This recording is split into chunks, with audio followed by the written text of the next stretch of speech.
Si tu étais le mauvais penchant et que tu voulais détruire la jeunesse juive sans qu'elle s'en rende compte, avec des actions concrètes, qu'est-ce que tu ferais?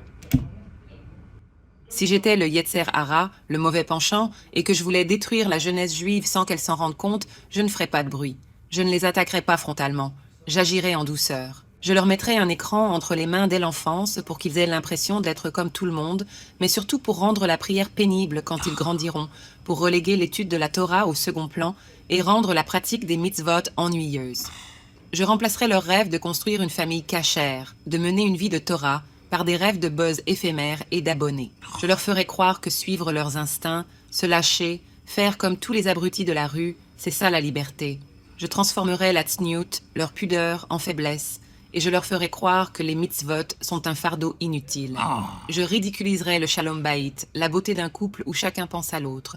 Je leur dirai que le respect des parents, c'est dépassé, et que les rabbinim ont des discours déconnectés. Je parlerai sans arrêt du lâcher-prise. Je leur dirai, prends ton temps, découvre le monde, teste tout, et surtout, pense à toi avant les autres.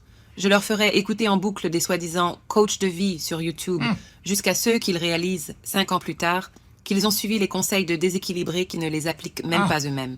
Je leur ferai enchaîner les séries et les films pour banaliser en eux la vulgarité, la trahison, la violence, l'infidélité. Et pendant ce temps, ils s'éloigneraient de leur mission de vie, celle qu'Hachem a préparée pour les rendre réellement heureux et épanouis.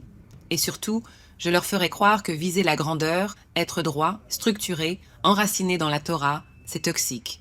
Résultat, une génération désorientée, fragile, ignorante de sa tradition, persuadée d'être libre. Et moi, je n'aurais même pas eu besoin d'intervenir. Oh, quelle horreur, c'est exactement ça. Chut.